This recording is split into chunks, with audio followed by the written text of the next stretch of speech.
Hello everyone. We are back once again. I am Tim. I work for Golf Cart Garage. I am a member of the Gearheads on Demand service that we offer at Golf Cart Garage. Gearheads on Demand is a service where you can schedule an appointment with me or one of the other technicians at Golf Cart Garage. You can schedule an appointment if you want to talk about, you might have a golf cart related issue or about a part or a golf cart itself or how to do something or how to work on your golf cart.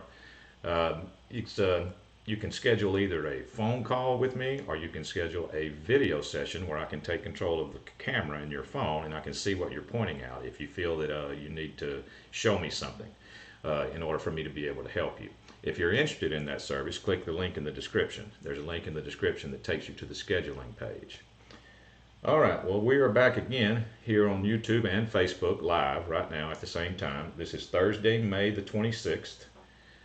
We come here every week and I try to go over some questions that we've collected throughout the week at Golf Cart Garage. I'll go over some golf cart related questions, and we also have, since we're live, there is a chat window in YouTube and Facebook right now, so anybody in the live chat feel free to say something or ask a question or just say what's up, Tim, and I'll get to you in here in just a minute.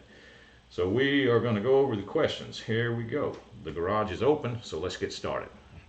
I'm going to get started with question 1. Replaced SR switch and controller on 95 EZGO Textron. Cart runs okay on level ground but stalls on hills. Can smell something hot. Well, the first thing that I would do is, obviously, heat is the enemy in an electrical system in a golf cart. Heat is your enemy. You want everything to not get past the warm stage. You got something getting hot, then it's going to eventually melt, or it's going to get too hot and it's going to cause you a problem. So you need to figure out where that heat is coming from. If you smell something getting hot, is it coming from your forward and reverse switch? If not, that's good. Move on, go to somewhere else. There's only about 3 components that heat could be coming from in an electric golf cart. It's going to be your forward and reverse switch, your controller or solenoid, which are probably in the same area, or your motor. One of those, it's going to be one of those 3 things. So you need to figure out where that heat is coming from in order to figure out where we need to concentrate. All right, number 2. I have a voltage reducer on my 48 volt Club Car, but it's only putting out 9 volts. Batteries are fully charged. I run 12 volt headlights dimly and would like to add a 12 volt horn. What do you suggest I do?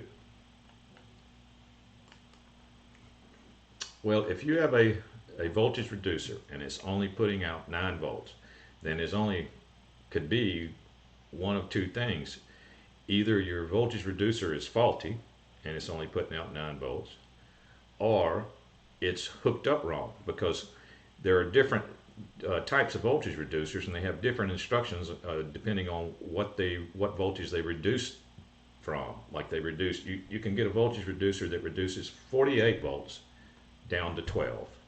That voltage reducer should be hooked across your entire battery pack, 48 volt battery pack, and then it will give you a usable 12 volt out. There are other voltage reducers that reduce, like if your car has 6 8-volt batteries, there are less expensive voltage reducers that reduce 16 volts down to 12. So in other words, they would be hooked across 2 of your 8-volt batteries. That would be 16 volts, and then they would give you a usable 12 volts coming out to run lights or any type of 12 volt accessories. Most all golf cart accessories are 12 volts, so that's why they all reduce to 12 volt. So it's going to be one of those 2 things. So you need to check to see how your voltage reducer is hooked up and make sure that it's hooked up correctly. Other than that, it could be faulty, like I said. All right, let's see, number 3. I have an 89 Club Car that I've been restoring. My cart was working fine until I changed out 4 corroded cables and the forward and reverse switch. As a matter of elimination, I also replaced the solenoid. Still have no power to the motor. I have a battery meter that shows 50 volts on a 48 volt car.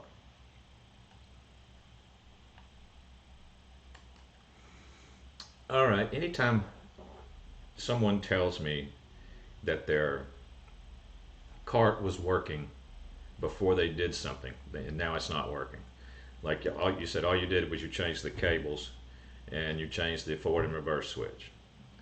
But then you also told me that you changed the solenoid. All right, well, my question there is, did your solenoid have a diode across the small post? You know, you got the two big posts on the solenoid and you got the two small posts on the solenoid. Well, sometimes there's a diode across those small posts. Well, that diode is directional.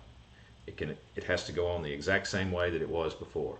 So you need to make sure that you didn't put that on backwards, because if you put that on backwards, it can pop some micro switches. Most likely the micro switch in your potentiometer is what it usually pops, and then you would get no power. So you've got to get your solenoid clicking. So you need to check your whatever potentiometer you have. Let's see, what did you have here? An 89 Club Car. You're most likely going to have either a V-Glide or a wiper arm with a micro switch on it. So just check that switch and make sure you get that solenoid clicking, because you could have popped that switch if you worked on the solenoid. Let's see, number 4.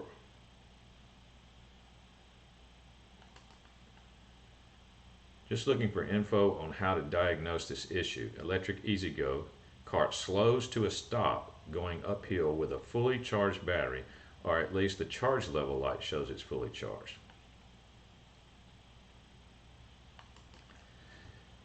Yeah, I don't like those charge meter lights, because sometimes they are inaccurate and they can give you a false impression. So what I would want to know is, I would want to know voltmeter reading when your car is climbing that hill that you're telling me it comes to a full stop on. I would want to see the voltmeter reading on your battery pack while you're just driving normally, and then watch it. You might take 2 people to do this. You know, hook some alligator clip leads onto your battery pack, bring the voltmeter, the handheld voltmeter, up in the seat with you so you can watch it. And when you hit that hill, I want you to watch the voltage and see if it just drops down, because if your car is dropping down to nothing, that voltage should drop down to nothing almost. So if you see that, then you have a battery issue. If that's not what's happening, if your battery level stays decent, like if you're a 48 volt car, it's staying in the 40 volt range, but your car still drops down to a stop, then you got another issue somewhere in your car. But I always like to eliminate the batteries as being the issue, especially a low power issue.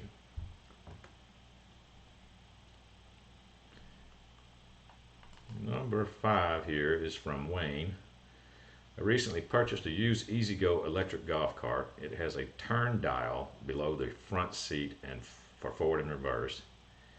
This is not working properly. It sometimes pauses before engaging or does not move at all, either forward and reverse. Can I fix this by replacing the box located opposite the turn dial inside the front seat? Please help. Thanks for your time.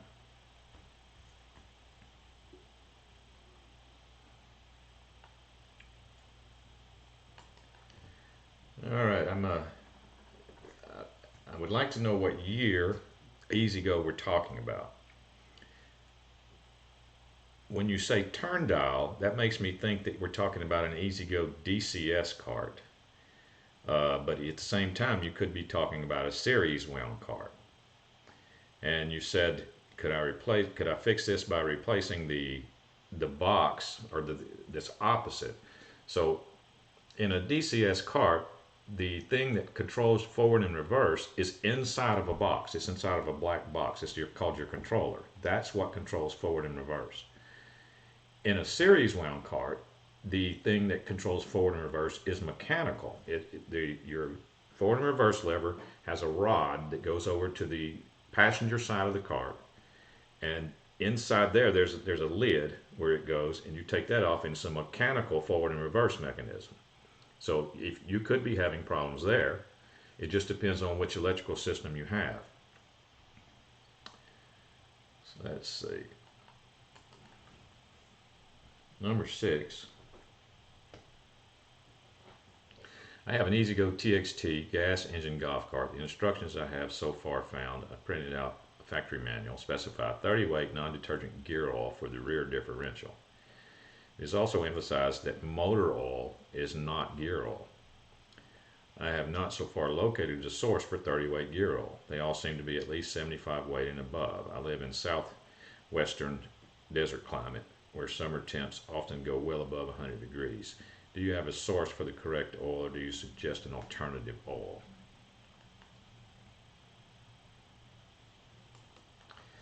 I understand that it says that in the manual about the gear oil, but I can tell you this from my experience: just any gear oil, anything that says gear oil is going to be fine. There's not a lot of gear oil inside that rear end on a golf cart. That gear just, I mean, it's really just like a half a cup full, basically, of gear oil is all that's in there. And that main gear just spins in it and just brings all the oil up to the top. I have used anything from 90 weight gear oil to 75 weight 140 full synthetic gear oil. Just, it's been my experience that anything that says gear oil on it is going to be fine in a golf cart rear end. It's not like it's under pressure like that. Now, if you could find 30 weight gear oil, that would be, you know, what the manual says, that would be the recommended thing to do. But I have put other things in golf carts and never had a single issue, is all I'm saying, just as long as it said gear oil on it. All right, let's see. We're going to go over here to Facebook and see what's up. We got some live chatters over here we're going to talk to. Billy Strawn, what's up, Billy? Says, hey Tim, was curious about voltage reducer for your accessories. What's the best way to wire that up? Should I go through my key switch? I can tell you this, Billy, the instructions for the voltage reducers that we sell do show you going to the key switch, but it's fully explained on how to do it. And the reason that is because you don't necessarily want your voltage reducer to be on all the time. You want it to come on when you hit the key switch. So yeah, that's the instructions that we have for the ones that we sell do go to the key switch. So that's pretty cool, actually. Either because even if you didn't have that type voltage reducer, if you had another kind, I've always for years advised people to put a separate switch so you can turn the voltage reducer off. It's easy enough, like the main power wire, just put a separate switch in there, just some type of heavy duty on off switch, so you can just shut it off completely. And then when you got ready to run your lights or accessories or whatever you want to run, you can just hit that main power switch. Because not all voltage reducers have instructions showing you how to go to the switch, but ours do. All right, we got Mickey Williams in the chat. What's up, Mickey Williams? Says, hey Tim, I have a 2010 Club Car Precedent. It stalls out from time to time. When it stalls, I have to flip the tow switch off and back on, and it will run again. What could be the problem? Well, I've heard that several times, and I'm not sure that it is actually the flipping of the tow run switch back and forth that's causing it to run again. The most common thing in a precedent, or the most common thing in an IQ system, which would include precedents and DS cars that were before precedents, they have the same electrical system. If they're IQ, if you have a run tow switch, it's the same electrical system in those years.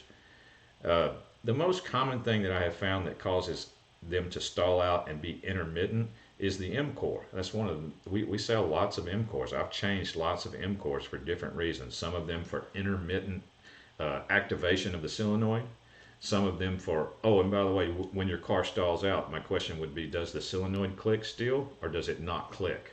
I mean, that would be one question that I had. The M core has caused lots of issues.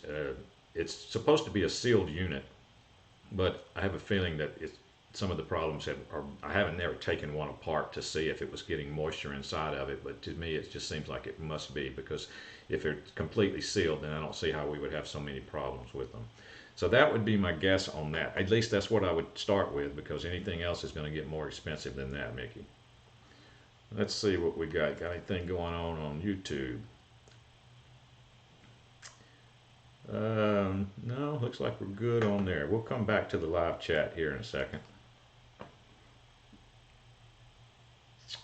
Let's go to number 7. This is from David.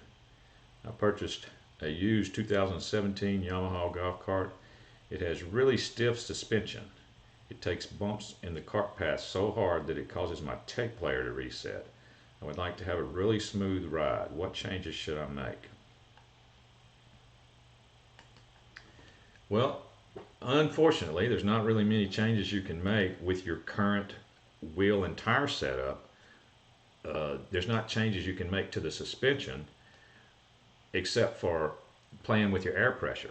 You could play with your air pressure, and by the way, I would have questions about your tires themselves, because low profile tires have a much harsher ride than the normal golf cart tires. Like 18-inch normal golf cart tires are not real low profile. They actually have quite a bit of tire above the rim, so it actually gives you a lot of space to adjust air pressure. When the lower profile tire, it doesn't give you a lot of space where you can adjust air pressure. So you can't run them low to smooth your ride out a little bit, or not as low. You can run them low, but you might be taking a chance if you hit something you could damage your rim. But anyway, about the only thing you can do is, unless they put heavy duty springs on the cart. I mean, if your car already has heavy duty springs on it, you could put the stock springs back on it. But if it's still the stock springs, the only thing you can do really is adjust your air pressure, or if you have low profile tires, go to the regular size tires. Let's see. We've got 𝗏𝗃𝗃𝗀𝗃 in the chat. What's up, 𝗏𝗃𝗃𝗃𝗃? How can I get lower torque to go up hills terrain? Cart goes 30 miles per hour. All right, well, you can get a lower speed gear ratio to go in the rear end if you wanted to go that route. But what I would do first, just to see if this solves your problems, I would just get a torque motor. See, you can get speed motors, but you can also get torque motors. Torque motors tend to be slower than speed motors. Like you've got, if your cart goes 30 miles an hour, you've got plenty of speed.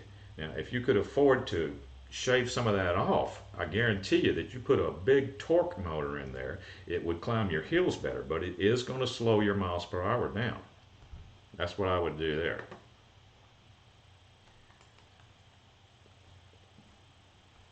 Okay.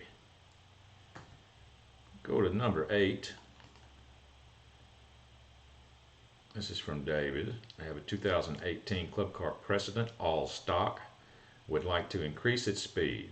What is the way to go about this? Used in golf and to get to and from our home to the course. 2 people and bags.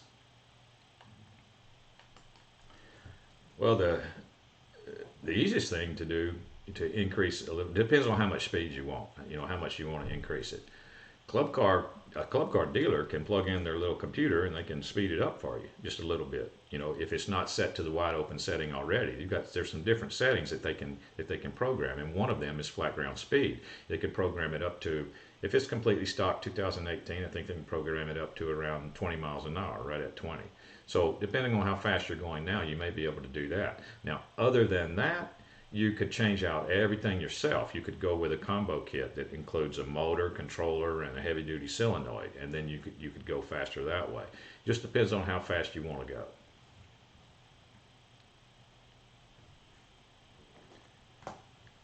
Let's go to number 9. We just installed new batteries, as we thought. That's why it wasn't getting any power. But it's still not working. The charger doesn't kick in, and no lights register on the meter when the power switch is turned on.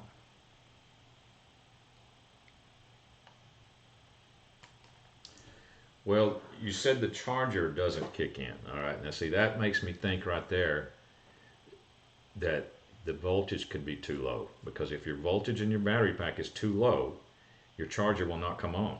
And if your voltage in your battery pack is too low, your golf cart won't run either. So I would need to know battery readings off of your battery pack just to make sure. Let's see, did you tell me you had brand new batteries? Yeah, you just installed new batteries. Okay. All right, well, if you installed new batteries, then I have questions about why your charger's not coming on. Now, let me change what I said there. Your charger's not coming on could be for a couple of reasons then. One of them being would be low voltage, but pretty much that's not going to be it if we're talking about new batteries. Pretty sure that's not it. So it could be wired wrong. Like something must be wired wrong, like the receptacle. A lot of times when people change their batteries, they forget one thing. You know, your batteries aren't just positive, negative, positive, negative, positive, negative across the thing. That's not all. You got one other thing. You got to get your charging thing back up. There's a wire that goes to your first battery positive post, or red wire usually, sometimes they forget to hook that up, and then their charger won't come on. So that's what I would look at in your case. That could be it.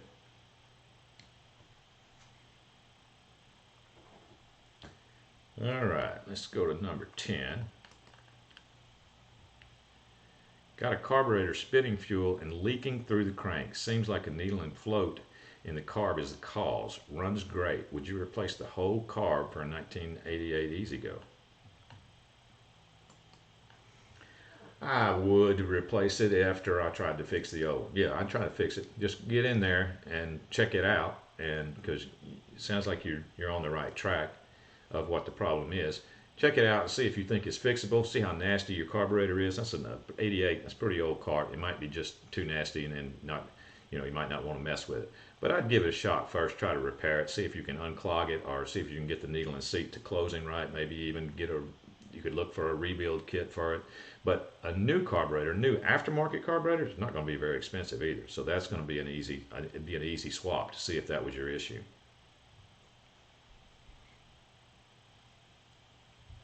Let's see, number 11. Where's the gas filter located on the 2019 Drive 2 Yamaha Golf Cart?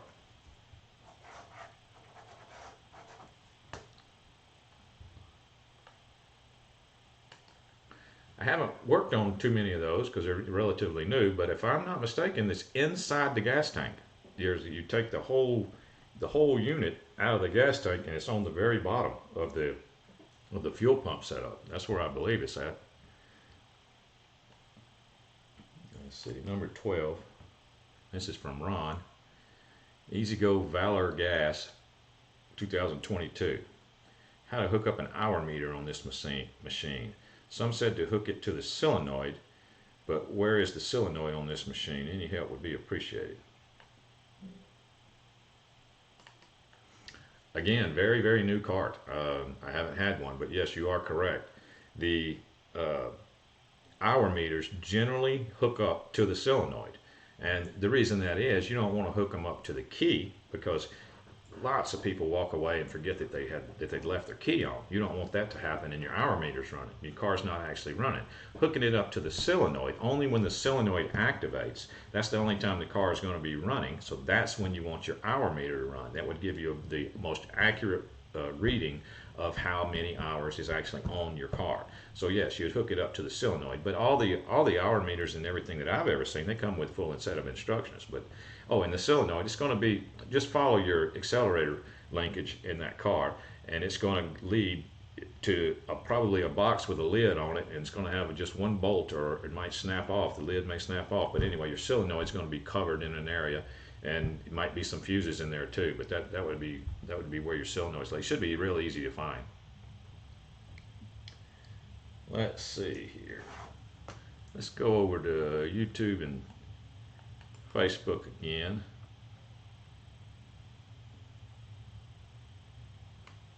Looks like we're good there on Facebook. Anybody in YouTube? No, looks like we're good there.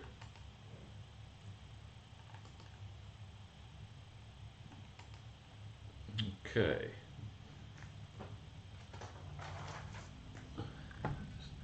Go to question 13. This is from Kevin. Problems with my 2004 G22 gas cart. I have recently started to get oil and gas into the front section of the airbox, and I'm getting gas in the crankcase. I would appreciate any help or suggestions. Additionally, I have changed the oil twice, installed a new air cleaner and spark plug. It still runs, it's just smoking a lot. Well, you can almost be guaranteed that your problem is you've got a stuck float and needle. It's pumping gas, and what you got to think about it like this. What's happening is, if you're getting gas in your crankcase oil, that oil's thinning out. The more gas that gets in there, that oil gets thinner and thinner and thinner and thinner. Well, eventually it's going to get so thin that it's going to leak past your rings and get on top of your piston and get burnt by the spark plug, and your car's going to be smoking all over the place. So yeah, you need to get that fixed. But your issue is most likely going to be your carburetor. So you've got a stuck needle. You could take it apart, like I said earlier. You could take it apart, see if you could figure out what the deal is with your needle and your float in your float bowl, or you could just put a whole new carburetor on there and see if that solves your issue. But yeah, that's most likely going to be what your issue is. Let's see. Number 14 is from Larry. He says, "Hi Tim, lack of power. What is the problem?" Well, you need to work out more, Larry. That's the only way to get more power. Now, let's see. Number 14, need to know make and model year of your cart. Don't know exactly what car we're talking about, but every cart, you know, has a different set of accessories that you could get. But when you say power, do you mean hill climbing power? Do you mean what? Do you want it to be like a race car, or what is it you're trying to accomplish? Because we have motor combos out there for lots of different cars. You can get a whole combo kit that would include a motor, controller, and a solenoid and they even have the descriptions on the combos tell you how much increase you can expect in torque, and they tell you how much increase you can expect in speed. So you could look at those combos, go to golfcartgarage.com and look at our motor combo kits for your particular cart, whatever year it is. You might find something that you'd be interested in. 15. This is from Bob. Do I need motor to get lower ratio to go up hills? My motor is fine. Cart goes 30. Will not go up hills. Is this the same Bob that's in the Facebook chat? I wonder. Was this Bob? It was. That's you, isn't it, Bob? How can I get? I think I just answered your question on the Facebook chat. But yeah, that's I bet that's the same Bob. Yeah, you can get like I said, you can get a lower gear ratio for your rear end, or you can get a torque motor that's most likely going to slow your speed down but increase your torque. Yeah, that's what we talked about earlier. Okay, let's see, number 16.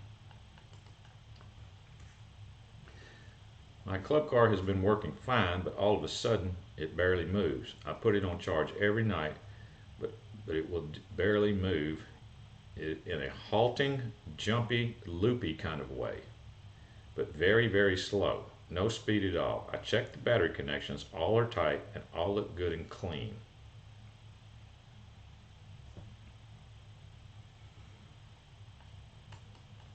Okay, if we're talking about a series cart, a cart that does not have a run tow switch, and you have this jerky, jolting description like what you're saying, then I am going to be looking toward a battery related issue. Now that's not necessarily your batteries, okay? It could be one of your batteries, but it could also be one of your cables on your batteries. It could be your cables on your batteries that lead to your forward and reverse switch. It could be a loose connection there. They can cause those symptoms. A loose battery connection, a bad battery cable can cause those symptoms. Now, if we're talking about a region cart, I would look for the same obvious things first, but then it could also be the speed sensor on the end of the motor that's causing you some issues. So depending on which cart it is, it would be different avenues that I would go down in order to try to diagnose it.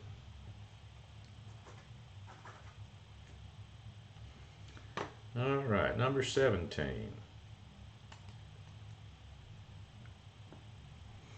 This is from John. Do you know causes of the Club Car Power Drive 3 charger to turn off? Is it on a timer? Don't think so, since there is no external timer. It charges for several hours, turns off. If I let it rest for an hour and plug it in again, it will charge again for several hours. Is something wrong? Let me tell you what normal operation would be for most chargers. And this is I'm familiar with the Power Drive 3. It's going to be like that too. You plug it in. The amps jump way up, the charger starts putting out a certain amount of amps, voltage in your battery pack starts to rise slowly as the amps that the charger is putting out start to drop slowly. Voltage goes up, amps go down that the charger is putting out.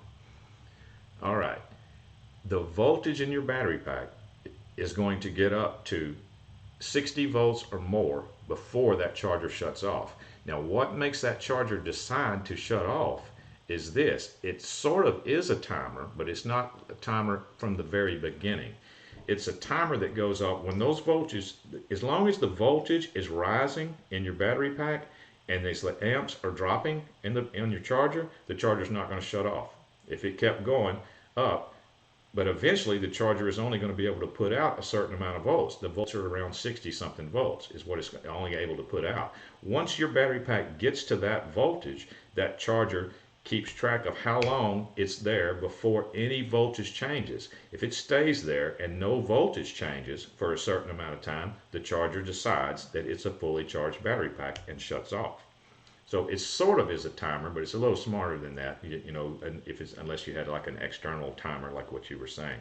It senses no change in voltage for a certain amount of time, and then it will shut off because it thinks it's a fully charged pack if there's no change in the voltage. But check your battery pack toward the end with a voltmeter. You should be getting 60 volts or more on a 48 volt pack toward the end of the charge cycle. If so, everything's working correctly, because what you described also about unplugging it and then plugging it back in and it still runs for an hour or two, that's normal. It's going to do that because as soon as you unplug it, the voltage in your battery pack's dropping way down, and you plug it back in and it's got to monitor that voltage. It's going to go back up. You know, it's going to go up faster this time, but it's going to go back up and it's going to get to the top, and then it's going to sit there and it has to monitor the voltage for no change in voltage for a certain amount of time. As soon as it decides there was no change in the voltage, then it will shut off again. It can take an hour or two for that to happen. So even on a fully charged pack, if you unplug a charger, plug it back in, an hour or two would not be unusual.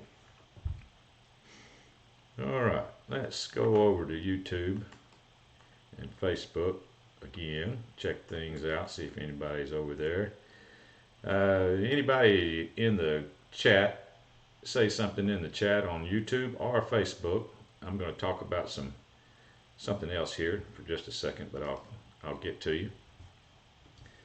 Let's see. That was at the end of the regular questions. We'll do a Tim tech tip for a weekly tip this week. This weekly tip is going to be about safety and working on your golf cart. I've talked to a lot of people this week, and I could tell that they weren't real comfortable with working on their golf cart, and you got to understand, an electric golf cart has enough amps in that battery pack to like weld a wrench to the side of the cart if you touch something in the wrong place. There's enough amps in there to blow up every component in the golf cart, the controller, the motor, everything. You could just blow it up, just burn it out instantaneously. You can melt a wrench in half instantaneously if you touch a wrench in the wrong place, or a wrench falls into the wrong place. So it's very important that you understand that a lot of people look at golf carts and they think they're just a simple little vehicle so they can just work on them themselves. Well, you can, but just take some safety precautions, and one of those is eye protection. You know, you need to, anytime you're working on an electric golf cart, wear some type of safety glasses, and because, you know, golf cart batteries do produce an explosive gas, and that gas is flammable, but normally the amount of gas is very, very little, and you wouldn't have to worry about it. But, you know, if you're working on certain golf carts, older batteries, they produce more gas, you know, they could blow up in your face. So just wear eye protection, you know, for that reason.